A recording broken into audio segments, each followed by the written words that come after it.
Welcome to another edition of the Unsexy Businessmen podcast, where we talk about all things entrepreneurship and unsexy businesses. As always, I am joined by my brother Aaron Skinner. I am Alex Skinner. Today, we're going to be chatting about standard operating procedures, or SOPs. In case you've ever seen that in the real world, if you've seen the word SOP and you're like, what is SOP? Standard operating procedures and the importance of them.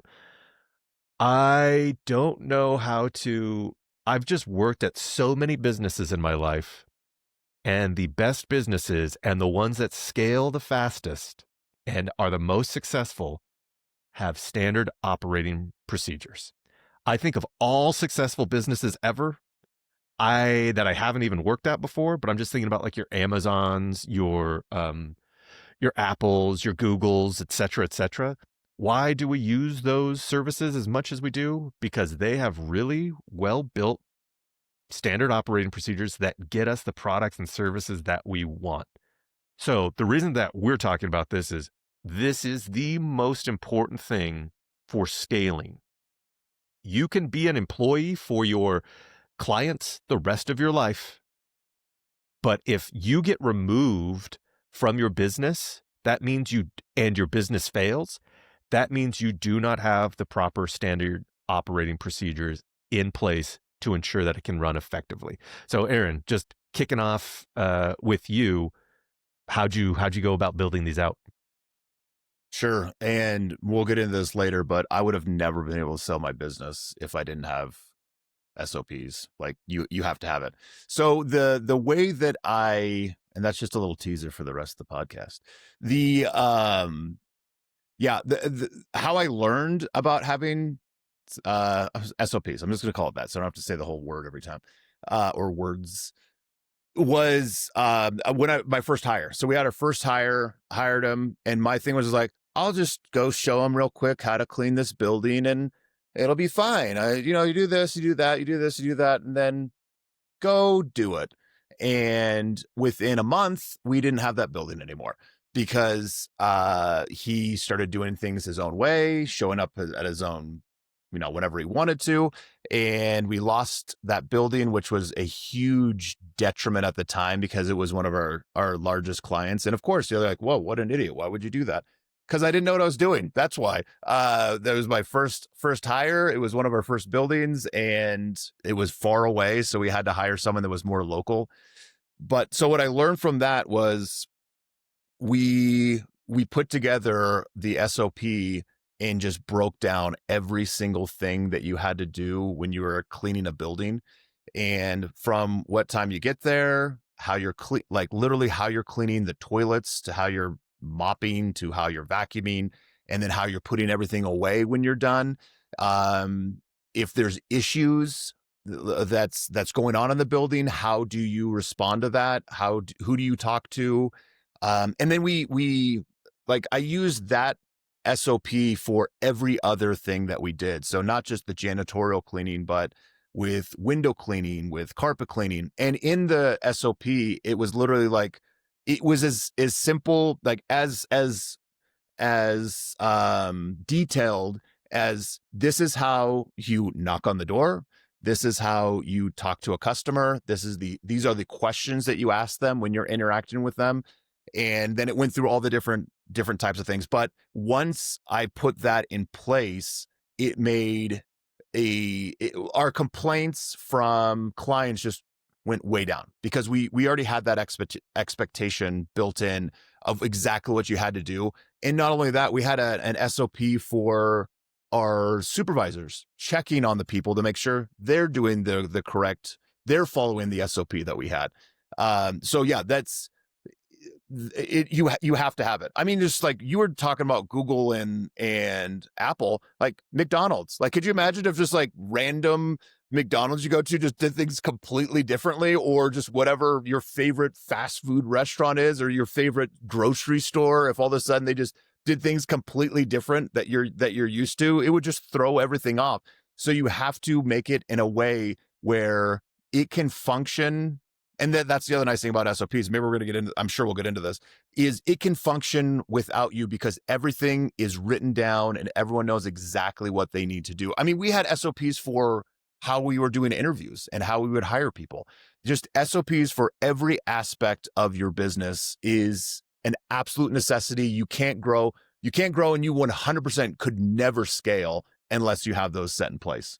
Right. So like number one is what I've heard over and over again is consistency and quality control. Like you know exactly what you have to do and what you're going to get. So the example that Aaron gave with McDonald's or any like successful fast food restaurant is we do things this way, this way, this way, this way.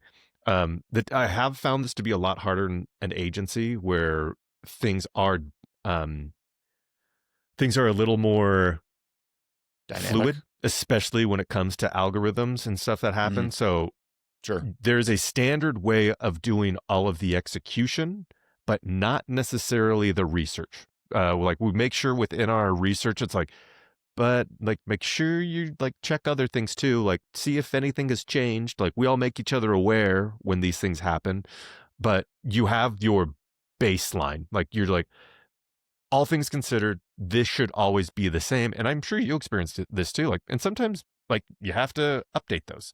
100%. Yes. Yeah. They're not going to be the That's an same. SOP in itself. Yeah. And so what I've found is this helps with training and onboarding. Like it helps people like, all right, cool. Welcome to the team. This is how you do everything. This is like how you post a post on this website, how you post a post on this website, how you write a post, because all of our clients have different ways that they want things to be written, and the different links and research articles that we link to, et cetera, et cetera. So it takes the guesswork out. But I do think, as rigid as Aaron and I are talking right now, for some things, I think there's a little bit of wiggle room, just a little. Like, I'm even nervous to say that, where it's like, is there a better way we could be doing this? If so, tell us. Like, I don't want it to be so strict with people where it's just like, we never diverge from this ever. Like, do it exactly how we have it right now. And then you come to us, like, is this a better way that we could be doing it? And then we can test it and see if it is. It's funny that you even said that, because literally in our SOP for onboarding, part of it was we want feedback.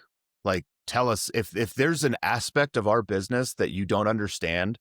And a lot of the times it's just because we did it a certain way and there was logic behind it and they just didn't know. So we'd have to tell them, but we'd get some great ideas from our employees that we didn't think of, like, hey, why don't we do it this way? Or why don't we do it that way? Like, I don't know why we don't do it that way. Is it more efficient? Is it gonna make the customer happier? Sure. Yeah, let's do it that way. And then you change your SOP. So it's just funny that like there's just so many like variations of SOPs that literally in our onboarding SOP, it specifically talked about that, was like, this is like an open, it's like an open forum. If you have questions or you have suggestions on how we can do things better, please let us know. I'm never going to be like, well, that's stupid. Even if it's a dumb question, I'm never going to say that. But I just be like, oh, we do it this way because of this, this, and this, or this experience happened and we're trying to prevent that from happening in the future. And then you can kind of explain it away. But there were times that they had ideas that were great. And so like even having that in your standard operating procedure, I'm not going to say that again, is really good. Yeah. And start like, I'm sure some people are listening to this, but like, how do I start doing it? You just start. You just start doing it based on the experience that you have had. If you remember, if any of you guys did this in elementary school, you have to think of it like the peanut butter and jelly sandwich exercise that you do in elementary school for like following rules. So for those of you who are unfamiliar with it, I'll give you like the most common one. Like, you put the peanut butter on the bread. So someone would take the peanut butter jar and put it on top of the bread, still in a bag. So if you're wondering how specific do you have to be, it is you unzip, or whatever the hell that little thing was, you unzip the bread bag. You take out 2 slices of bread, set one slice of bread next to the other slice of bread. You take the peanut butter jar and unscrew the peanut butter jar. Remove the lid from the peanut butter jar. Go grab a butter knife. Yep. go grab a butter knife. Like, so anyways, I'm just doing Yeah. that more as like Yes. Yes. if you're confused on how to do it, just think of, well, how do you make a peanut butter and jelly sandwich? Oh, it takes like 100 steps if you really think about it. If you're doing cleaning or any other type of thing, like I think for posting on one of our clients' websites, it's 40 steps. 40 steps is like, you do this, you do this, you do this, check this, check this, check this, check this, check this. It's going to be a lot, but it is going to be worth it because consistency and quality control are going to be awesome. It's going to increase efficiency, and then you avoid risk management because you know that you are doing the right thing, and your customers are not going to be upset that it was done differently this one time. Yeah, what I was gonna say is, dude, it was a pain in the ass when I had to do that because this was, 12, 15 years ago. And so I was just like in a Word document, do. Nowadays, put like the general things that you want to have into Chat GPT. It's going to do the majority of the work, and then you go fine tune it. Like, especially like with like a service business. Yeah, it's not going to spit it out perfectly correct, but it's going to give you at least a starting point. Where it took me hours, days, and weeks to put them together, it's something that ChatGPT can throw that together in like 30 seconds. And then you go through and you obviously, specific to your business and how you want to do things, you can change things up. There's honestly, nowadays, there's zero excuse why you shouldn't be having a very robust SOP for every aspect of your business. I think the reason that people don't do SOPs is like it's almost fear. It's almost like what we're talking about on last episode, where it's like the self-doubt, like, oh, it's because I can't do this. But what Aaron just illustrated is like, you don't have to do a majority of it. You just have to do the cleanup work. Like if we're doing an example here, like you're essentially like a closer. Like you just show up at the very end and get to have the fun part of like, and then we just put this little thing in there, this little thing in here, this little thing in here, and then you're out of there. But I agree. Like, there's no reason not to be able to do these and do these quickly. And to Aaron's point, like, you have to treat your clients like gremlins. Every single one has its specific set of rules that you need to follow. So though you will have that general idea specific to your business and specific to their business, you're going to need to change little things here and there. Like, guess what? Most of my clients are set up on WordPress, but they're all set up on different themes. Each theme requires a different way of inputting the data. Each one requires this manual. It's not manual anymore. We made it automated. Table of contents. So this one has this very specific way that you go about building out the table of contents. Another client, it automatically creates it for you because they chose this theme that automatically creates it for you. So there are going to be these like little nitpicky things that have to be written about. Otherwise, if a new employee shows up and they go to create content for my other client and they just don't even put a table of contents in because, oh, I thought it just automated it like the other one.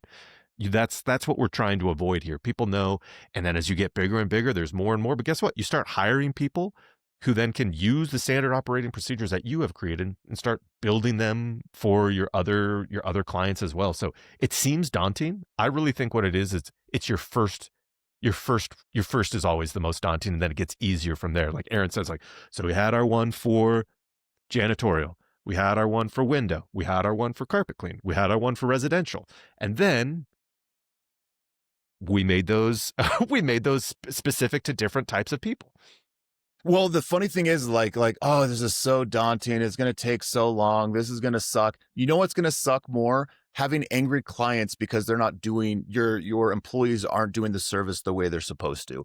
And it's going to cost you a lot of money. You're going to get bad reviews. And so that's how you have to actually think about it. You are preventing a lot of issues down the line if you are taking this time out of your day, or maybe it's several days where you put in it all together, where you're going to avoid all these issues in the future. And trust me, they can be extremely costly. You could be missing out on tens of thousands of dollars, if not hundreds of thousands of dollars, because you were too lazy to put together an SOP. Like, that's honestly what it is. This is like it's a type of insurance. Like, you are you're setting your business up for way more success through the consistency of the service you're going to be offering. If you think that you're going to tell an employee once how to do something and there's no, checklist or anything like that, and they're just going to remember that, you are in for a rude awakening when you get that first call from that customer because your employee didn't do something correctly, and now you have a bad review, and now you don't have a repeat customer because of that. So honestly, you gotta have to change your mindset with what an SOP is and why it's so important. Yeah, there's so many annoying things in business that you just have to do. This is one of the main ones. And don't get me started, because I'm sure we'll talk about it. If you ever want to sell your business, that was one of the main things that the buyer asked me about. We're like, all right, I want to see all your SOPs and how that all works. No one's going to want to buy your business. First of all, you're probably never going to be able to sell your business anyways, because you're not going to be able to scale it to a point where someone would want to buy it. But when someone wants to buy your business at a good rate, yeah, there'll be people who come in and buy a failing business for pennies on the dollar. But if you want to get a premium on what you've built, have all of those things set up in advance so that you can grow your business is successful. And it is very, very appealing to buyers that are interested in purchasing your company. What were some of the things, I don't know if you can share or can't share, what were like some of the things comments that they had on your SOPs? They were just like, oh my, like, I don't know. I'm sure there's like, obviously they bought it, but like, were they just like what were like some of the questions that they had in that process besides, I want to see them? They wanted to see them. They were impressed with how robust all of the systems were. And what made that sale so much easier was I got it to the point where it was a very hands-off type of operation where we had our supervisors, we had our managers, we had everything just very well organized. What a buyer doesn't want to see is like a headache. They want to buy something that is functioning well and successful and growing. And so that when they went through, I mean, because they're not going to, the person that bought my business didn't own another cleaning business. The woman that bought it, she had a lot of experience with other businesses. And so she understood the importance of your standard operating procedures. And so when she saw that we had all of ours like to a T and every aspect of business, it was impressive to her. Say, oh, this is great. You have this. Oh, you have that. Oh, you have all this type of documentation for new hires. You have this for your client. It made selling my business 1,000 times easier, because when they did purchase it, I just showed them, I showed them everything. This is how we do it. And then when they purchased it, they knew exactly what they had to do in order to keep it growing.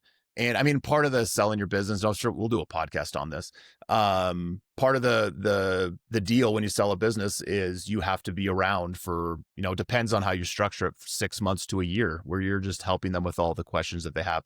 But because all of our SOPs were so robust, I was there for like 2 weeks and they're like, no, we got it.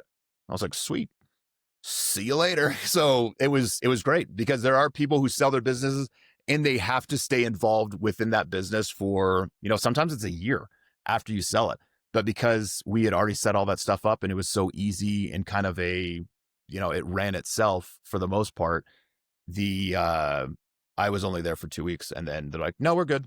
You don't have to come in anymore. I was like, what was the original agreement? Like time, like, oh, well, I'll be there for 6 months. 6 months. 6 months. Yeah. I think they were like, yeah, maybe like a year. I was like, a year? I don't want to deal with this for another year. And even like 6 months, but it's one of those, like, I already got my money, like, whatever.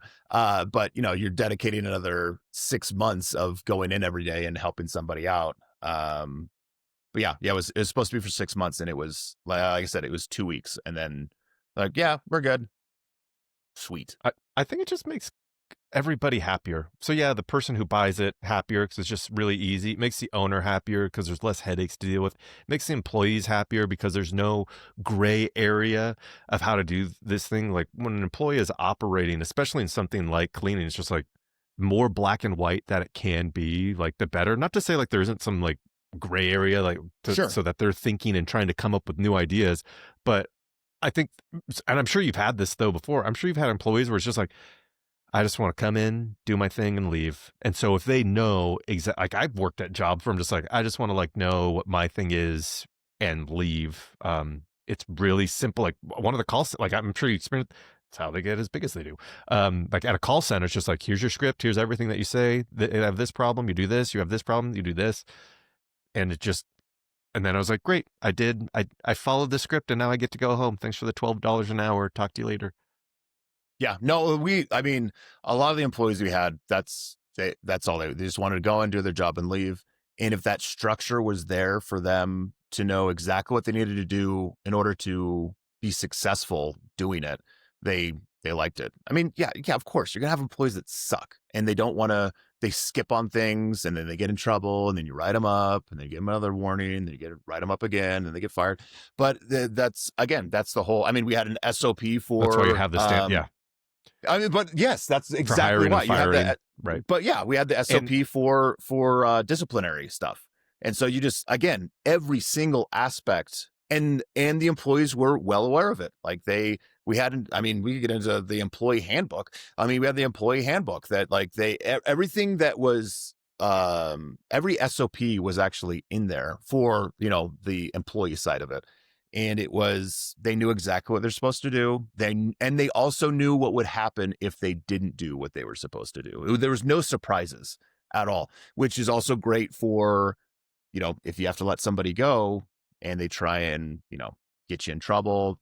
I never got sued by anyone that we let go, but they'll go to the unemployment office and try and say they were fired unduly, or unduly, is that the word? Unjustly. Or unjustly, yeah. Without cause. And then we could just, you show them all the documentation, and then the person from the unemployment office is like, okay, yep, they messed up. So it's just good it's just another reason to have all of your ducks in a row. You want to have SOPs for everything. It just does make your life so much easier. And with the onboarding and stuff like that, it makes that a lot easier too, because you just know exactly what you have to do, exactly how you're training people, and the kind of the benchmarks of employees, of the goals that you have with them, of where they want to go. And then also it's great for the employees too, that we did have employees that wanted to grow within the company, which was fantastic, because you could give them that path of where they needed to go. And it was an SOP. Like, hey, if you want to do this, you have to work here for this amount of time. You have to show that you're really good. Obviously it was more robust than this, but then you become a supervisor, then you can become a manager, then you can become a trainer, or whatever it was. The more clarity you can have within your business with every aspect of it, the less likely you are going to run into issues running your business.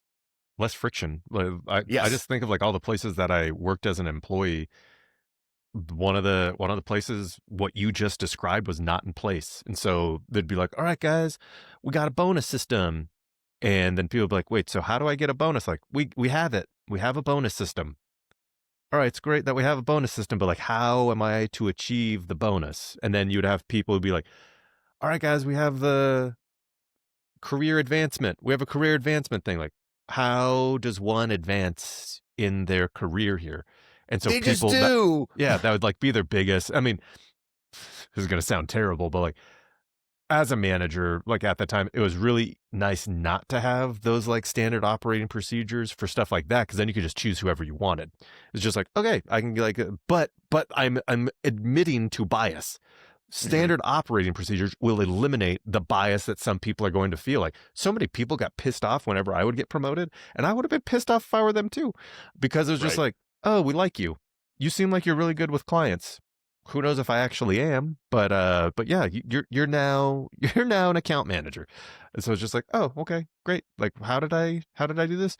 On one call, you brought up the office with one of your clients, and I just knew from then, just like, oh, okay, we're doing this like marriage. We're just like, I fell in love with you, and in that moment, it was like, you had me at Steve Carell. All of that's being said, like, I do think I performed incredibly well, but I think, but there's also the part of me like, I bet you there are other people who are probably more well suited to this. And I know that because I saw people who would get account manager jobs and be like, oh, this is just we don't know what else to do with your thing. So here you go. I'm like, this other person who's only been here for the X amount of time is probably like way more. This is why you have, once again. So to avoid anyone ever feeling like unjustly overlooked for anything or unjustly paid or like whatever it may be, is like, nope, you have to hit this criteria. You got to do this. You got to do this. You got to do this. I wonder how they're doing. Maybe I should call. It really makes a huge difference. I'm coming at it more from the employee side than like from the actual, like all of the, every single frustration and friction that there was because there weren't standard. But it's also a really good reminder. A business can be successful without them, but only to a point. And not as successful as it could be. Exactly.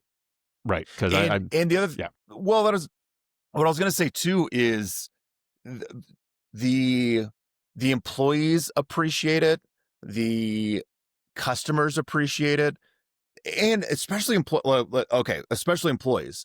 If you are having an issue with turnover in your business and you don't know why, and you don't have some sort of SOP in place for employees and training and growth within the company, that's probably why you're right, because you have these employees that don't know what the F is going on, and they're like, do I have a future here? Like, am I doing things good? I don't really know. I never meet with anyone. I hope I'm doing a good job. And then they find another job that has a little more, has those SOPs and has more security and things like that. So just even the aspect of hiring people and not having to do that constantly because you have this company that is, oh God, what's the word? Just like, it's not lawless, but it's like just the Wild West. Like, if you happen to mention a funny quote from The Office, you could probably get a promotion. Like, it's like crazy it's crazy, but that's kind of how things are when you don't have those all in place. Well, every single major company has SOPs. I'm just thinking like, and then it allows people not to be evil. And then like, I'm using evil very hyperbolically here. I just want to make sure it's like no one was actually evil, but like what I would say is like doing things out of their character. Because I remember listening, this was, let me try to, how do I say this? I had a friend of mine who got fired and said, hey, I recorded the call of me getting fired. Can you listen to it and tell me if I'm crazy? And I was listening to it and he wasn't. He's just like, what am I getting fired for?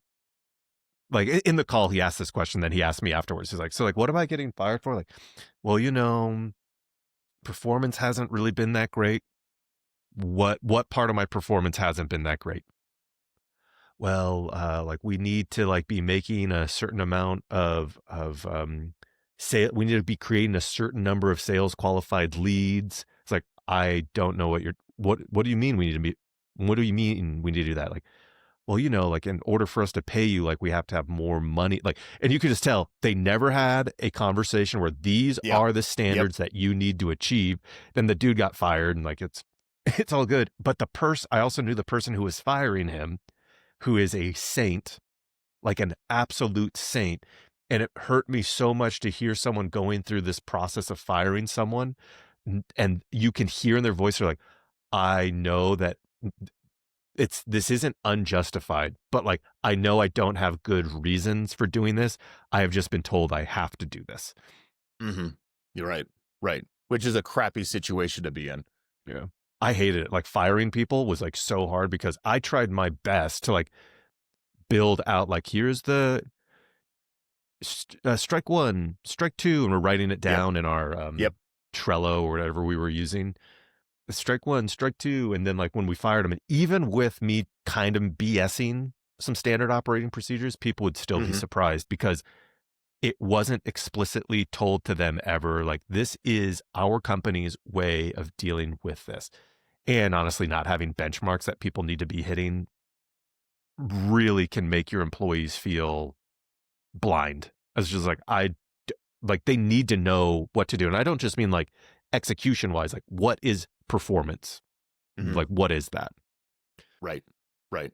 It just lets you be a better person.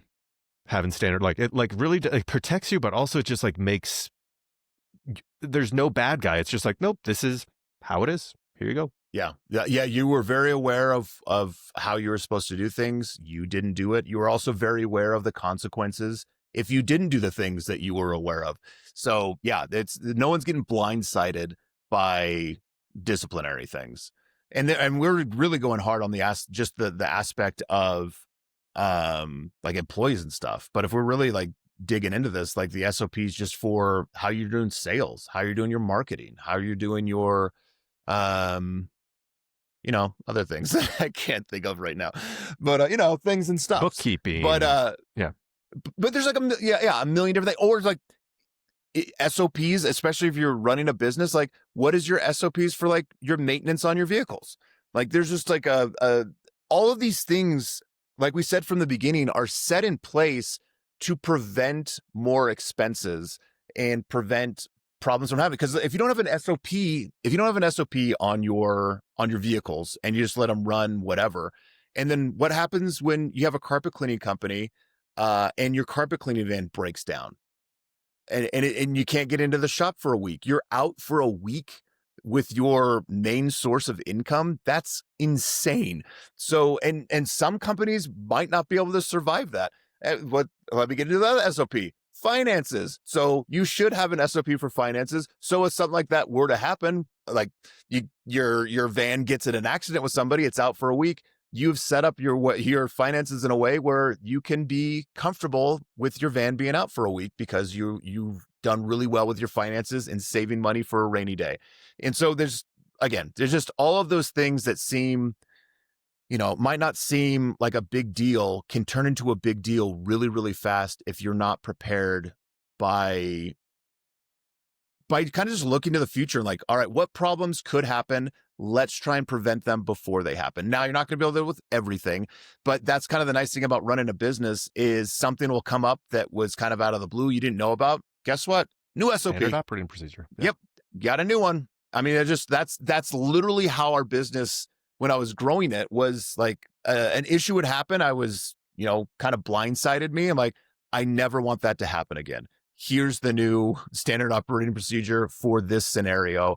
And that's how we built it up to such a kind of robust amount of SOPs that it was a lot easier to sell my business. I keep thinking I'm going to say SOBs. Yeah. SOPs can be an SOB to do. Yep. Yeah. Yep.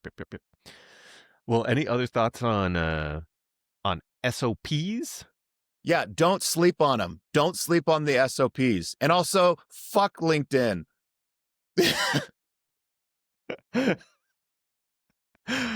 And with that, let's move over to some listener-submitted business advice. Okay. All right. Oh, we got a long one and a short one. Want to do the long one or the short one first? Long one. Long one. This is a long effing one. I should have read this. Short one. Hello, unsexy businessmen. I recently had an impromptu one-on-one with my boss. We walked into the office. We walked into the office. I think that's supposed to be he walked. He walked into the office, looked at me, said to go to my office, and asked, "Are there any new initiatives you are working on that I should be aware of?" I looked at him blankly because I'm constantly working on new initiatives to help smooth out our processes. Oh, perfect. In particular, transitions of team members to improve their lives and our clients' lives. None that the emailer talking, none that I haven't talked with you about in past one-on-ones. I always tell you new things I'm working on. Anything to do with training new managers. Light bulb clicks and I get excited. Yes, I am training people recommended by their managers as managers in training, going more through all the things I didn't know were part of the job. P&Ls, workflows, budgets, true cost of employees, blah, blah, blah, blah, blah. I brought this up with you a few months ago. He follows up with a question, and you don't see a problem with what you are doing. I stare at him and I say, I do not, but if there is an issue, I am happy to fix it. He responds, this is kingdom building. I respond, what? I'm with you so far. He responds, you are handpicking people to train when you should be training everyone. I responded, I'm not handpicking them. The management team is recommending me their team members who are interested. We go back and forth for another 5 minutes, and I leave very angry. So my question is, where could I have improved my communication with my boss so he gave full sign off on this initiative? I am pretty sure this is inner office politics, and some of his fave managers who don't like me complained about it. I just want to avoid an awkward conversation like this in the future. Thank you. So if I understand, you were creating a training program that you had talked to him about, and then he came in and said you are like handpicking people to be the next managers. I would have like more questions for you to like better understand this. But if he knew about it, it really comes down to that. If he knew about it and then you started doing it, I don't know what the problem is. I think he knew about it, but the emailer did not tell him about it. I think he found out from somebody else, is what it sounded like. I could be wrong, but Well, I thought he said in the just a second. Oh, so light bulb clicks. Yes, I'm training people recommended by their Right. managers as Right. going more. I brought this up with you a few months ago. Okay, so he did. Okay. I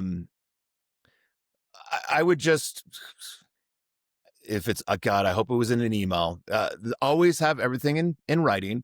Especially I guess with this manager or whoever your boss is, whatever his title is. I would always say, hey, this is what I'm doing. Here's exactly how I'm going to be doing it, and send that email away. So if he comes back, he's like, wait, I didn't know you. Like it was in the description in the email that I sent you. I never got any feedback that I needed to change it. And then also that's all I would do. Like if you want me to change it or do it a different way, I can do that. I can tell you why I'm doing it this way, and that I'm not handpicking people. This is all from, these are the candidates being selected are from other managers or supervisors or whoever it was. And that's how I'm doing it. If, I'm open to suggestions on how you would like me to proceed with this. Right. I think you nailed it. That's documented. Like everything just has to be documented. Like people like poo poo on it because it makes you seem like an a-hole. You're like, well, actually, look here. Per my previous email type language, but obviously don't say it that way. But that having things written and sent is what's going to protect you against all things. This is like why you have contracts. This is what I remember like sometimes we would have handshake deals at a company that I worked at, but if we did a handshake deal, we still had to have the deal emailed through where it's like, so we are changing the contract to do this and do this. You said you don't want to sign a contract, but we're now doing this thing X, Y, and Z just in case. Like, I don't think I ever had issues with any email things where like we changed scope of work, but it was because we had it in written. Had it documented. Had it documented down. Oh, 100%. Yes. Always document everything. Yeah, I think that's a pretty easy one. Like just document it. You'll be fine. Number 2, I just got my first workers' comp quote, and it's way higher than I expected. My agent said it's because of the manual labor and chemical exposure in janitorial work. Are there smart ways to keep those premiums down without cutting corners or putting myself at risk? God, I think I said this in the last podcast. Fuck workman's comp. Is there a way that you can do it?